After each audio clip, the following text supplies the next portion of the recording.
Assalamualaikum, good morning, good afternoon, good evening, and good night. Good whatever time you're watching this video, wherever you are. I hope you're having a great day.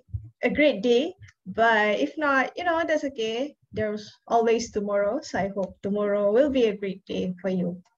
So welcome to another episode of Borakkan with Kelly. My guest now is someone that, how do I say, if I'm being quite very honest, I admired her in high school.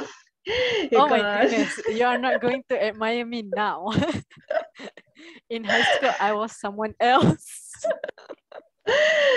I mean, like okay, maybe so to those of you first time, listening and maybe asking, oh, why suddenly like she's saying, like, she's admiring, like one thing for sure, like I really like about the fact about her that she's really unapologetic at being herself.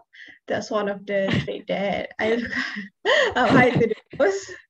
Um, but just just in general, like she's a great person, so yeah, without further ado, Syafa, Why? please. Thank you.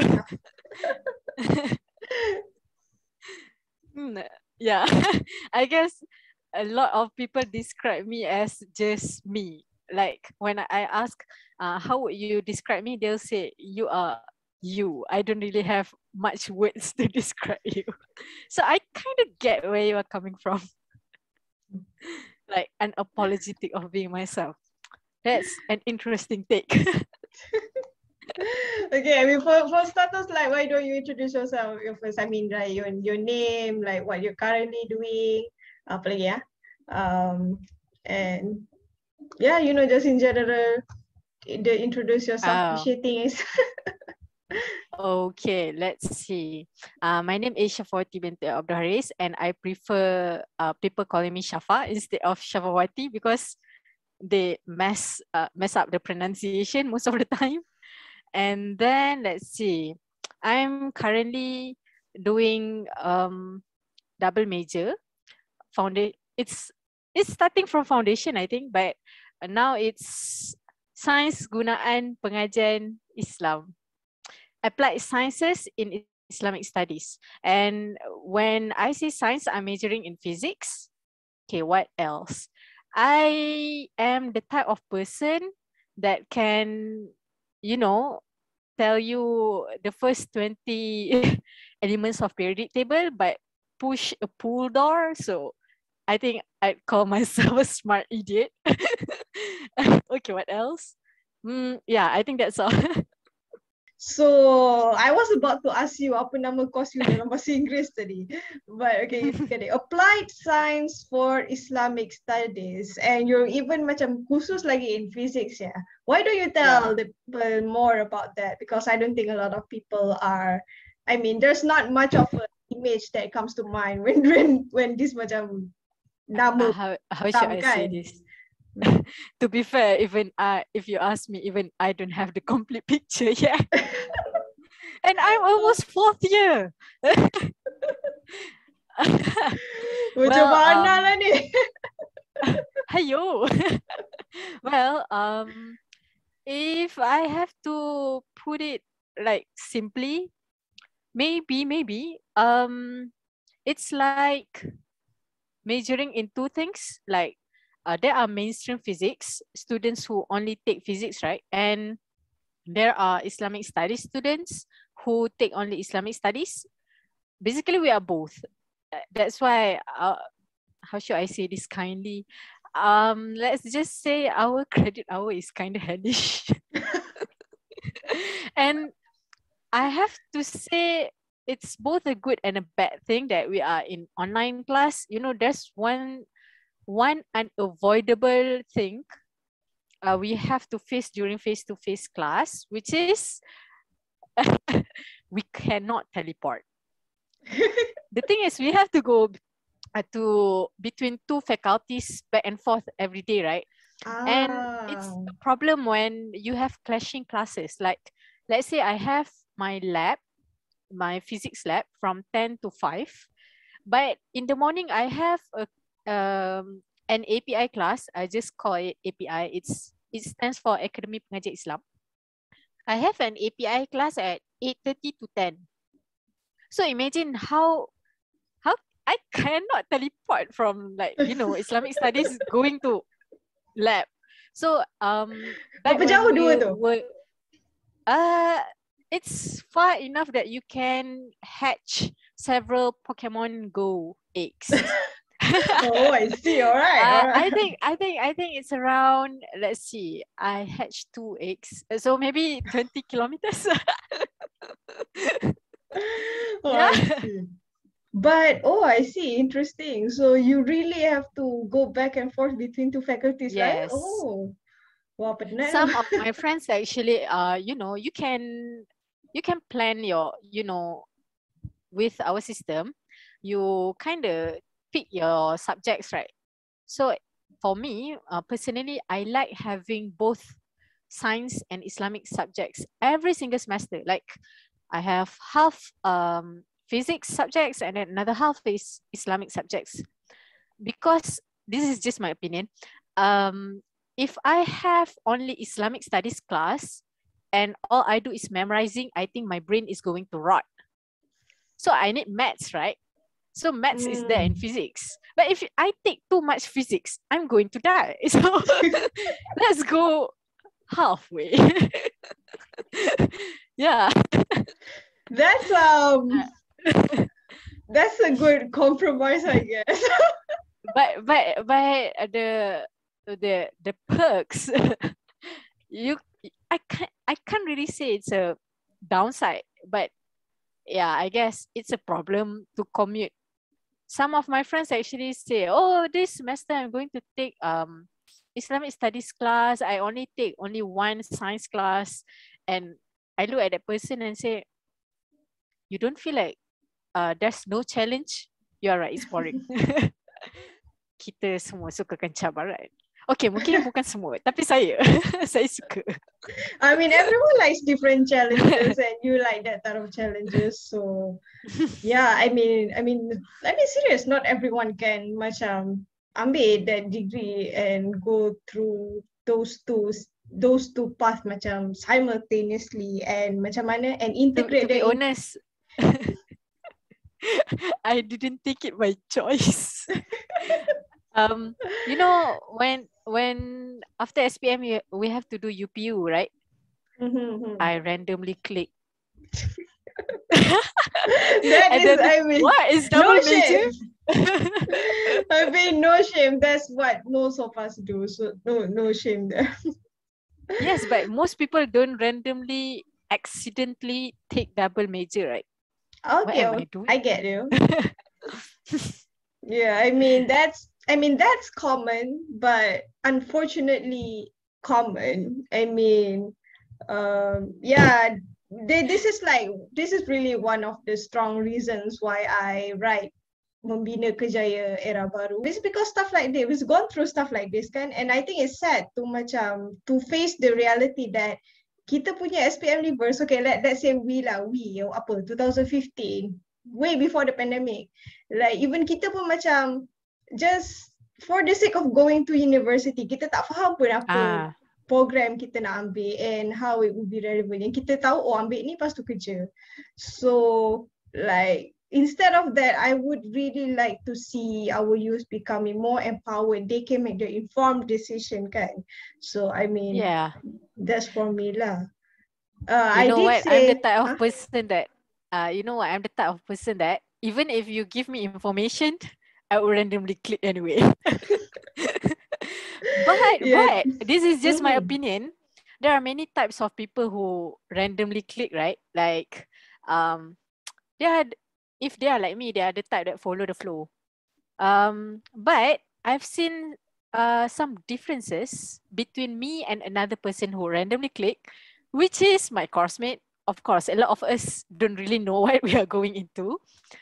What I want to say is, if you make a decision randomly, whatever it is, you have to be responsible for a decision. Meaning, okay, in my case, I randomly click, right?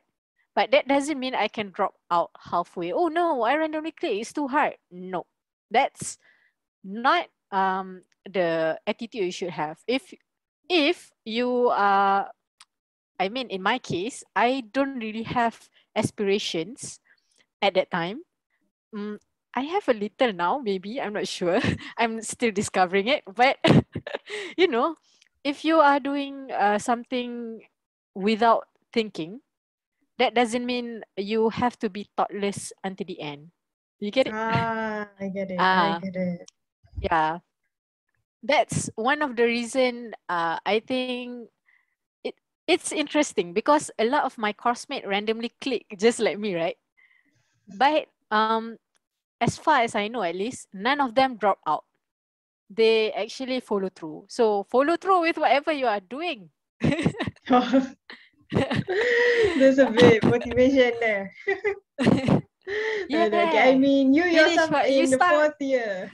You yourself in the 4th year already, kan? So Yes. like 4 years in Masya Allah. 2022. So like masa you start belajar, half of it is before the pandemic and half of it is during the pandemic. Yeah.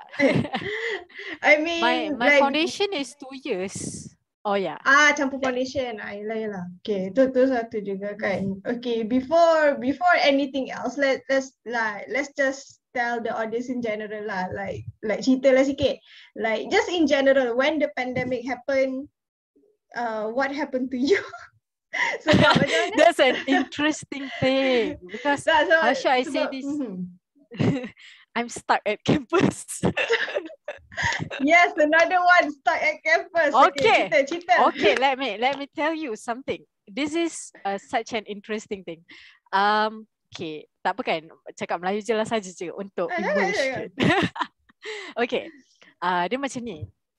Masa pandemic tu nak start, saya ingat dia dalam 18 March, is it? Tak ingat lah, tapi saya ingat 18 hari bulan tu saya ingat. Sebab macam ni. Okay, hari Isnin tu, ramai orang macam dah balik tau. Sebab bila pandemik tu baru nak mula, UM kata okay, kita dah boleh macam, dia bagi cuti semester ke macam mana masa tu? Saya tak ingat lah. Cuti semester masa tu minggu terakhir sebelum cuti semester. Okay. So kebanyakan orang macam okay lah, dah alang-alang dah nak cuti semester ni. Pandemik pun diorang macam dah start nampak kan, macam dah ada something is rising, something is going to happen kan. So diorang macam nak balik lah. Diorang pun ramai-ramai balik hari Isnin tu. Okay, saya stay back dengan kawan saya sebab masa tu ada satu subjek physics, dia ada ada coding punya assignment. So kita orang stay back malam tu, stay up. I remember it was hellish. Kita orang memang buat coding tu sampai otak pakar lah. Okay, basically kita orang berjaya siapkan coding tu malam tu pada pukul 3 pagi. Okay, masa tu kita orang bincang antara 3 orang. Saya, kawan saya bagi panggil dia A, and then lagi seorang saya panggil B. Okay, saya A dengan B, 3 orang kan. Kita orang pun buat lah malam tu coding tu. 3 orang lah dalam satu bilik. Masa tu, okay, by 3 AM kita orang hantar. 3 orang dah hantar. Lepas tu, yang B ni, dia setahun muda daripada saya dan A. Jadinya B kata, dia panggil saya Kak Syafa lah. Kak Syafa, Kak A boleh tak teman saya naik atas sebab saya takut. Masa tu kat college kan. So kita orang pun teman lah dia naik sampai, naik lift lah. Naik lift. So dia keluar lift pergi dia punya aras, kita orang turun balik. Pergi kita orang punya aras balik. Okay. Lepas tu esoknya saya dapat tahu rupanya B dia balik naik atas tu. Rupanya esoknya mak dia dah terus datang. Kiranya dia dah tidur lewat kan. Lepas tu esoknya dia terus balik je. So saya dengan A pun cakap okay, have a safe trip. Sebab dia nak pergi jauh lah kan, Kelantan. Okay, so kita macam wow, amazing macam tu. Okay, lepas tu mak saya tanyalah, Syafa, ambil lah nak balik. Macam tu kan. Saya cakap macam ni, oh mak, saya masih ada assignment. Saya nak siapkan assignment ni hari Khamis. So Jumaat saya boleh balik. Okay, lepas tu saya pun tanyalah A, awak nak balik bila? A kata, saya pun macam awak, saya ada assignment, saya nak by Khamis saya nak siapkan, Jumaat boleh balik. Sebab Jumaat tu bila balik kiranya terus start cuti mid-sem break lah. So macam balik rumah macam dah siap macam tu kan. But here's the catch. Hari Khamis tu kita orang tengah buat kerja, tiba-tiba ada seorang kawan dari aras lain, dia turun. Dia course mate kita orang juga, tapi she's not majoring in physics. Dia majoring in, I think tak silap saya, kimia. Dia sains dan Islam jugalah, tapi dia kimia. So dia turun, dia kata, weh kau tahu tak kita dah quarantine tak boleh balik. Lepas tu saya macam apa kan. Masa tu saya dengan kawan saya tengah buat assignment. Nah ni kita orang kan kita orang pun order pizza. Order pizza tu sedap ke hati. Malam tu kita orang makan pizza sambil tengok movie. Dah siap assignment kan. Tapi bila kita orang dah duduk, masa tu kan negara, actually bukan setakat negara, dunia tengah tak tahu nak buat apa dengan COVID. Like what? People are dying. Oh no, we have to close our gates. Oh, we have to stop the economic sector. Oh, we have to stop this. Everyone stay back. Darurat. Kita semua macam lepas tu masa tu hospitals pun tengah tak cukup apa face shield semua kan. Jadi kita orang stay back. Kita orang macam wow, pisangnya. Semua kafe setiap hari berkurang satu kafe. Mula-mula kafe ni tutup. Lepas tu kafe dia tutup. Lepas tu kafe dia makin tutup. Kita orang macam oh no, tak ada makanan kan. Kita orang masa tu dah macam oh no, I'm anxious lah. Macam makin lama makin tutup. Okay, and then tak lama lepas tu, lama lah juga sebenarnya. If you are the one yang tak tahu future, you will feel like it's long. But actually it's around a week. I don't remember. Lepas tu time tu yang kerajaan start bagi makanan dekat student dalam kampus kan. Ya, lepas tu kita pun macam ada makanan macam tu kan. Typical university student, we are all always hoping for food. Free food to be exact. So kita macam dah ada makanan. Okay, lepas tu time tu pula UM tengah buat satu projek nama dia Face Shield Heroes. Yeah, I think that's the name.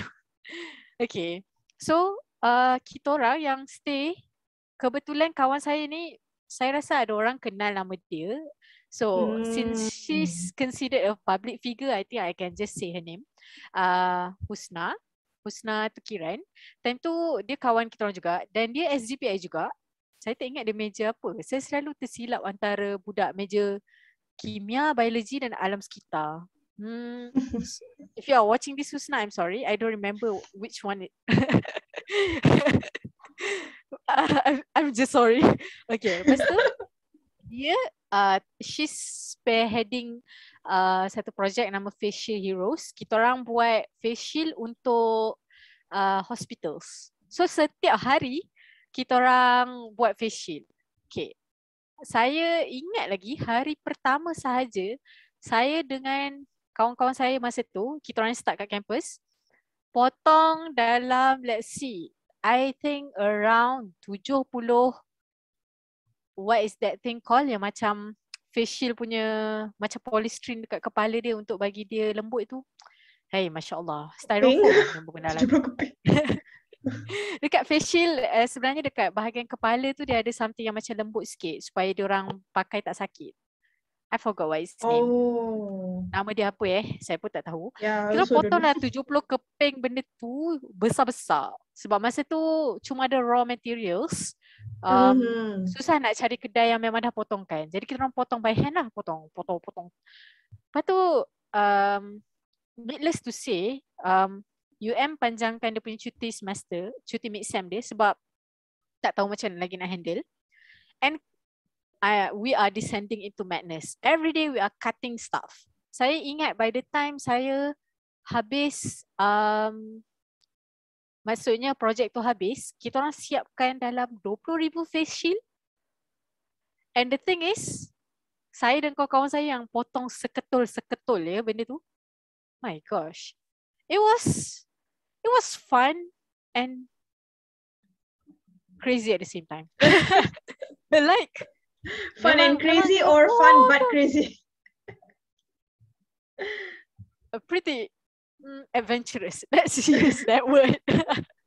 Alright. And sebenarnya masa tu memang tengah, sebab pandemic baru strike. So semua orang tengah stres. Mula-mula memang seronok, tapi kalau setiap hari cubalah bayangkan potong berapa ribu tadi tu. Tapi itulah kita orang tak tahu pun benda tu bila dia akan berakhir. All we know is today we are going to finish this spool and tomorrow another spool will come. Every day kita orang tak tahu when is this going to end. Macam tu kan. Lepas tu sekali bila keluar reports, hari ni berapa face shield siap kan. So saya macam, wow, we actually cut that much.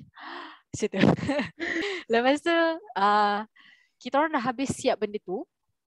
Akhirnya UM dah decide, okay, we'll do online class. So kita orang pun do online class dekat uni lah sebab tak boleh balik, betul tak? Okay, lepas tu kita orang kan duduk dekat uni semua-semua. Datanglah satu hari di mana baru keluar ura-ura. Oh, nanti kerajaan nak buat ops balik kampung. Meaning yang terkandas kat kampus boleh balik.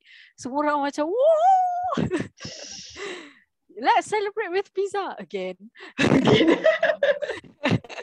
Lepas tu, kita orang pun tak sabar-sabar lah. Semua pun kemas. Lepas tu bila saya tengoklah ada orang ramai-ramai, dia susu ikut zone lah. Okay, ni zone, contoh ini zone Ulu Langat, ni zone ni, ni zone ni. Lepas tu sekali kan, saya pelik, mana lagi orang lain? Sebab saya zone Subang Jaya kan masa tu. Ada 3 orang je. Literally 3 orang je. Dan sebenarnya zone Subang Jaya dapat bas. Jadi maksudnya kita orang 3 orang naik bas. Boleh buat MV tau dalam tu. Bukan main kosong lagi. Kita orang literally 3 orang plus satu macam, macam biasalah dia akan letak satu lecturer untuk jaga kan. Plus dengan driver bus. Can you imagine? Kosong betul bas tu. Dan itu bas yang, tahu tak bas yang orang biasa guna balik kampung, yang coach yang duduk, yang macam ada, sedap lah bas tu. Spacer lah. 3 orang sedap tu. Lepas tu kita orang macam, okay, since kita orang 3 orang je, macam might as well berkenal-kenalan. You know what's the interesting thing? 3 budak fizik. 3 stay back sebab ingat nak siapkan coding assignment tu. 3 sedar yang rupa-rupanya kita orang tak boleh balik. Oh my god. God. What a coincidence, right? Saya balik sampai rumah. The first thing, saya macam, mak, dah lama tak jumpa mak kan. Sekali mak saya cakap, hey, pergi naik mandi. Hang bawa virus dari luar. Saya macam, she refused to touch me. So I was like, understandable, have a nice day. Tapi sekali saya naik atas, adik saya sembuh disinfectant dekat bilik. Okay, this room is ready. Disinfectant for you. Now go and clean out yourself. Lepas tu saya pun masuk tandas, bersihkan diri apa semua. Saya keluar. Dia sembuh disinfectant lagi sekali. Alright, we are safe now. I was like, I know our mother is in the medical, you know, dia kerja in the medical punya tu kan, field, medical sector. But did she teach all of you to become this paranoid? Just go. And then my sister be like, this is not paranoid, this is called precaution. Okay, alright. Sure, fair. That's fair. Yeah. Tapi kita orang alhamdulillah lah semua selamat. Tak ada pun yang kena COVID. So it's interesting to hear lah. You started online class but a bit masa you still dekat uni and then macam baru you dekat rumah. And obviously that goes for a while lah kan. So macam mana, how will you compare online learning semula-mula tu while everyone didn't know what to do, didn't know how to handle things, and then can you tell, through your own words and story lah, how you see macam macam ni dia progress. Sebab I online learning only for the last sem. Wow. Itulah last sem je, so macam 4 bulan 3 bulan macam tu lah, just orang bulan-bulan macam tu. And then terus end. So I only get to see it in the beginning. where everyone just trying to figuring it out. And lucky for me, lecturers did cut some slacks while everyone didn't know what to do. But yeah, so how about you? Like what's your study? The thing is, saya macam mana nak cakap, saya boleh, walaupun dia online learning, dia beza tau bila online learning dekat uni dengan kat rumah. Kat rumah dia selesa. Dia selesa, you get to eat homemade food. Oh man, homemade food. And you know, you have your soft bed. It's different to uni's bed, right? Unless if you're living in private uni or something. Not me, I'm studying in public university, so the bed is not worth mentioning. So, tapi the thing is, saya lebih suka personally, saya lebih suka belajar dekat uni. How should I say this? Because in my opinion, rumah is a place for rest. It's the place you come back to after a long, hard semester. So, bila kita dah biasa, macam at least saya lah, dari dulu kan saya ada mindset tu, balik rumah rehat. Saya akan rehat daripada yang studies tu kan. Maksudnya bila saya masuk je rumah, saya dah turn off mode university kan. So, bagi saya dia agak susah lah nak get into the gear dekat rumah. Macam, you know, you have the mindset that you want to rest, but now tiba-tiba kena buat kerja juga dekat rumah. Dekat uni tu still at least okay lagi tau. Macam assignments pun macam ni saya tak postpone lah. Kalau kat uni cepat lagi. Maksudnya macam if I have to compare, dekat uni saya punya rate of completing assignments is like on average lah 2 to 3 assignments per day contoh. Tapi bila kat rumah saya biasanya dapat one assignment. If I'm lucky, I can finish 2 assignments. Faham tak? So macam walaupun dekat uni tu saya bukannya pergi kelas, saya online class dekat college. But maybe it's just a matter of environment. Faham tak? Macam sebab saya ada mindset tu. Lepas tu jadinya bila dekat rumah dia stress yang lain pula. Macam stress as in susah lah nak kita, saya tak tahulah, bukan kita, let's just use saya. Saya susah nak masuk gear, jadi saya geram lah dengan diri saya sendiri macam what is this? Usually kalau dulu kat uni boleh siap 2-3 assignment, macam mana balik rumah siap 1 je. Macam sometimes I downplay myself, but sekarang now that I know that lah kan, macam my pace macam mana semua-semua, plan it carefully je lah. As long as it's not overdue, it's okay to go slower lah macam tu. Betul. I mean, people slower doesn't mean kan. Tak apa, sama-sama. Saya No, it's okay. I mean, like I would use the word boundary lah. So it's healthy to set boundaries in, in certain place, in certain time. This is what you do, this is what you do, and that is like what I think what you said it. That is what makes it hard for us to macam integrate. Integrate macam mana. So dia tak ada boundaries lah basically. So we are macam confused, and to overcome that is not like simple. In a way, macam maybe that is privilege, that the fact that we have a comfortable home, with good internet connection and stuff kan. But still, macam people underestimate juga. Macam maybe ada orang macam cakapkan macam alah student macam belajar online senang. Dia buka je lah laptop kan, apa susah just dengar assignment tu kan. It's not easy. Like people shouldn't downplay that lah kan. Yeah. Plus macam mana nak cakap, I call it as okay, I'm not a psychology student, so I don't know the right jargon, but I call the environments as my mental space. Macam saya nak masuk gear mana, macam okay, kat rumah gear rehat. Rehat betul-betul. Dekat uni gear work hard, then study betul-betul kat situ. Macam tu lah. But then like you said, the boundaries are not there anymore, and then it takes some time lah untuk adapt. Susah jugalah mula-mula. Even lecturers are confused, students are confused.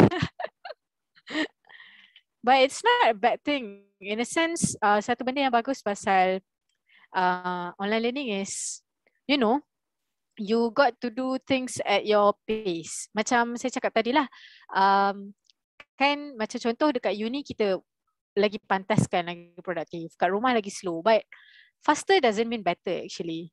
And the thing is macam satu benda that I discovered, masa tu lah saya discovered macam, oh, online learning is not that bad because of this. Ada satu lecturer saya ni, bila kelas, kita orang selalu macam struggle nak dengar dia cakap apa. Macam, doktor ni cakap apa, tak dengar lah macam tu. Tapi bila kelas, pakai headset, boleh naikkan volume. Oh, itu yang dia cakap selama ni, faham tak? Plus macam kalau kita tak faham kan, kita boleh, kalau recorded kan, kita boleh replay balik video tu untuk faham. So, it's a good thing. But one thing about online learning is like, kurang lah rasa learning. This is just my opinion, but dia rasa macam kita just staring at data. Faham tak? Macam classes, faham tak? Macam technically we are staring at data. Macam saya tengah tengok Khalidah ni, bukannya saya betul-betul nampak Khalidah physically. Mak kata ayat pengajian Islam secara zatnya. tapi it's actually macam the computer convert kita punya light ni jadi signals and then send to each other. So it's basically data, right? So bila all we look at is data, kurang rasa aura belajar tu. Macam bila kita duduk depan lecturer, kita boleh sort of rasa apa lecturer tu cakap masa dia tu macam tu kan. Plus bila kita dalam kelas, basically dalam kelas, like I said, saya panggil dia mental space. You have the mental space untuk macam, you know, kita dalam mental space belajar. All we can see is the lecturer in front, the book in front. So macam, unless you are one of those students that sit at the back, open your laptop and play Dota, which is not me. But macam bila dalam kelas kita tengok, so lagi senang lah nak masuk tu. Tapi bila, macam kita tengok movie, we can postpone it at any time, kan? Betul tak? So bila kelas jadi macam tu, dia macam kurang sikit lah enjoyment dia, kurang lah bagi saya. Like I did talk about this in a program with Ganta Demokrasi. People always say, oh, offline learning. Dia either macam, oh, online learning ni bagus, dia teknologi baru yang tu, we should adapt and stuff. And then on the other side is, you know, offline learning mesti macam mana, you know, it's the core, you know, we should bring it back no matter what and stuff. Like for me, it's just like two different worlds with two different functionalities. Learning, right? Like so dia macam dia yang baik atau buruk bukan sebab one is inherently good or bad than the other. It's just like two different things that does two different jobs. Macam tu lah. So yeah, I think it's interesting to see. And actually looking now, macam mana? Like it doesn't seem like alhamdulillah, like pembelajaran luar talian dah macam makin dibolehkan, you know, seeing like kita punya keadaan is getting a bit better slowly. With that being said, online learning will not go away.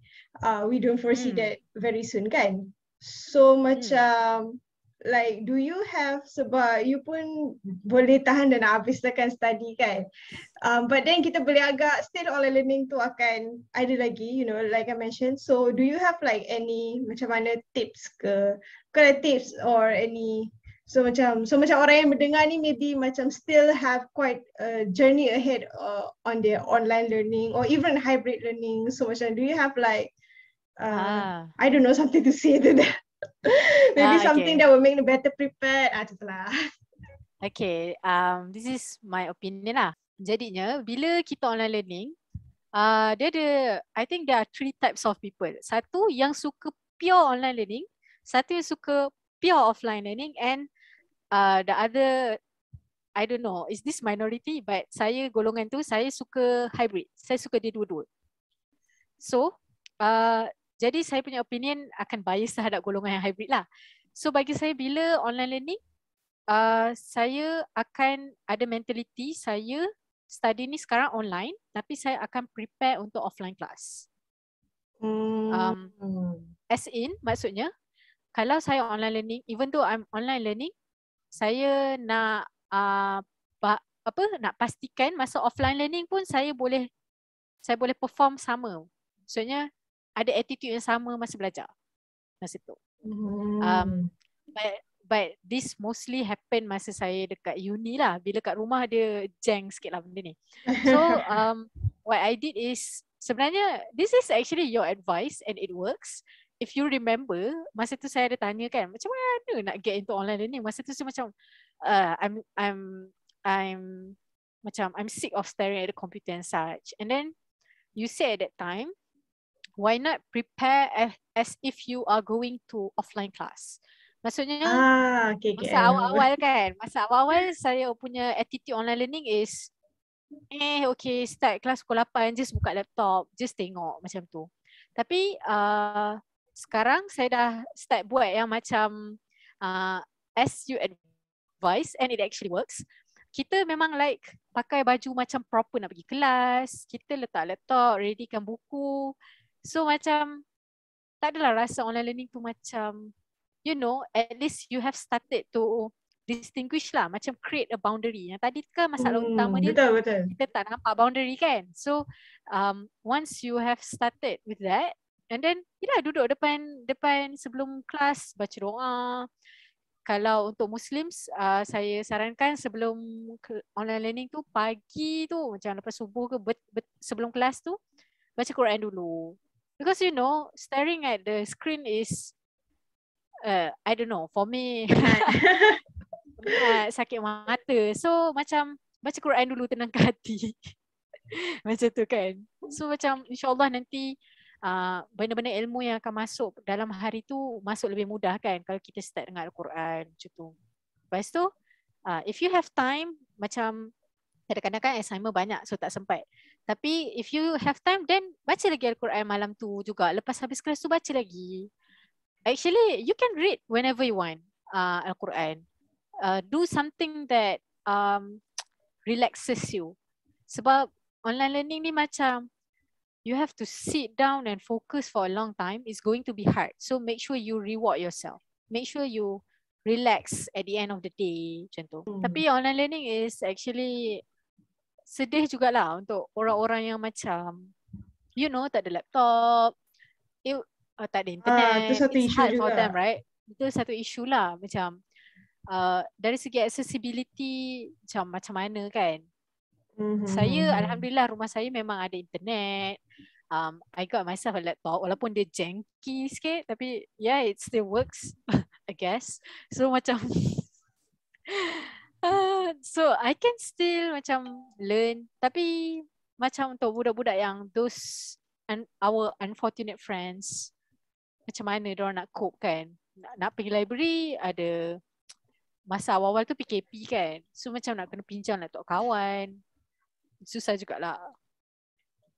Itu satu isu juga. It's macam mana? There is not just having an internet and a device is a necessity. Having a good stable internet and a solid enough device yang boleh run macam meeting, virtual meeting and stuff. So like that costs like quite a bit macam extra, which is why actually I agree also lah, macam we need hybrid even kalau kita tak boleh, sebab we're already adapting to online learning. So yeah, no problem with that kan, but still, you know, we really need to think a lot of, kita memang kena fikir holistically lah secara menyeluruh juga, need to be try as much to be inclusive. And ni pun yalah, to be honest, ni pun lebih kepada policy makers punya concern and ministries and stuff. But yeah, I think it's a good note for everyone that you know, we should take note of things like this kan. Also, one of the reason I support hybrid is actually sebab macam mana watching people do stuff on computers is not the same as watching them doing the same thing offline. Like body language semua tu macam memang kita tak macam okay, sure. Mungkin ada orang boleh buat video, okay, body language orang macam ni. But in the end, it doesn't beat a real conversation with a real person in front of you kan. So bagi saya macam, kalau fully online, mungkin budak-budak akan have less ability dari segi communication, contoh.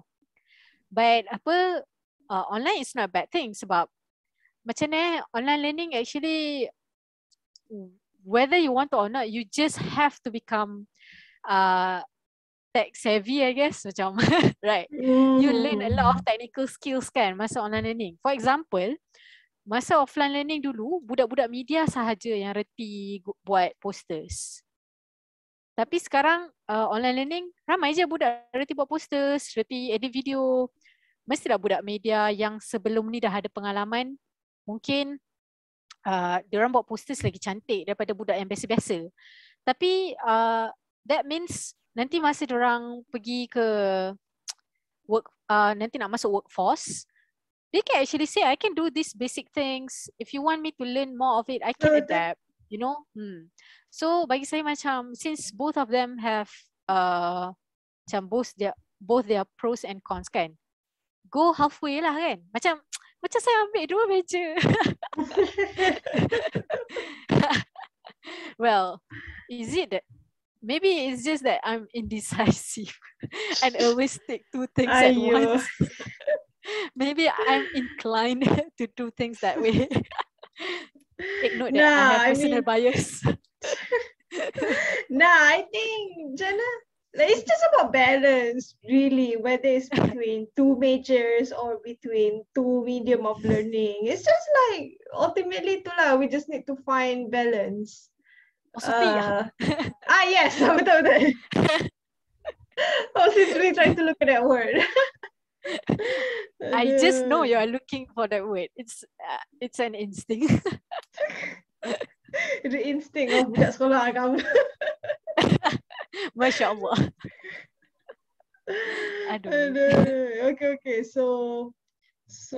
Okay. So like that's it lah. I think we hear from Syafa about, you know, how this, you know, when this pandemic started, what happened in general, and and especially in online learning, you know, how it's evolved, and like we said just now, how it's important to find balance between both.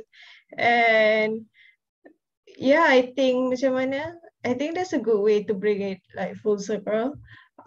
So like, why not you take this moment to just say, you know, just a few like closing statement from you, maybe how are you feeling in general? So yeah. We talk about how at the start of the pandemic everything is chaotic, and now it's neutral chaotic. and then we talk about how it's important to, you know, preserve your mental state. Like during online learning, not only you need stable internet, you also need stable mental health, right? That's very important. That's very important. A lot of my friends dah macam diorang dah nak graduate sen depan. Ya kan, saya kan siapa suruh lambat. Tak adalah. Tapi kan a lot of my friends diorang cakap lah, I'm glad I don't have to go through online learning lagi dah nak habis. I was like, alhamdulillah nak habis dah.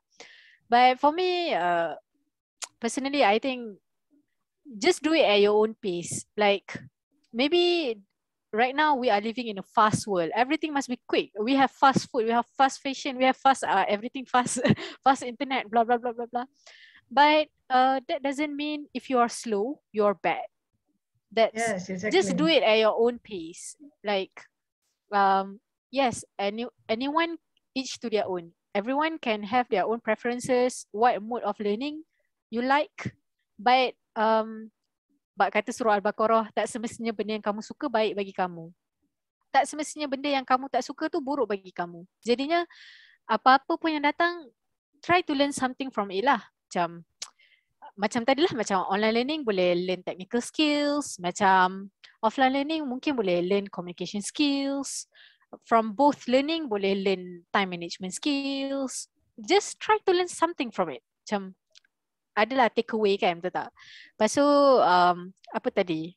During online learning, what?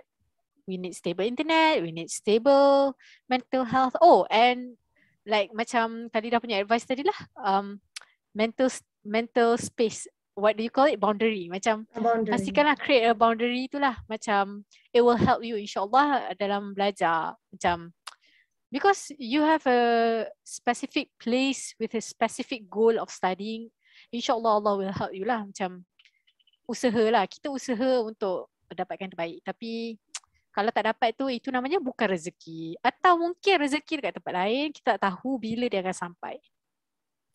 Atau apa lagi? So, follow the flow. Right. Follow the flow. Follow the flow, but don't get swept by the currents. Like, stand your ground. Yes. You need to stand your ground, but it's okay. You can take it easy, but that doesn't mean you can laze around all day. Dia macam, itulah perkataan paling penting hari ni, wasatiyah. Memang berusaha keras, that's good, but then relax. Macam apa lagi? Macam okay, you can relax a lot. Macam okay, play hard masa cuti, but then help your parents juga. Macam tak boleh relax malas-malas sangat. Macam tu lah. Wasatiyah lah, duduklah kat tengah-tengah tu. That's the best place. Yeah. I mean, like if there's one thing that people hearing can bring, I guess itulah dia. Just balance, like just that word, balance. You know, like terjemahlah dalam banyak-banyak bahasa pun that you are fasih ke apa. It's balance kan. Well, being in the middle is usually a good place. I know, I'm a middle child, trust me. Okay, well, that's another issue. All right, Syafa, thank you very much for your time tonight. I hope everyone listening can have a great benefit. So before I say goodbye, this is just a reminder, if you haven't heard this today, to the audience, you are loved by God, you are loved by yourself, you are loved by the people around you. So stay safe, stay happy, and stay healthy. Thank you for watching and listening. And I will see to you the on people out there, I'm sorry. I'm not sure if I actually give much input. You can take them from Khalida. No, of course you did. Okay. All right. Thank you for watching, thank you for listening. I will see you in another episode. Bye. Bye.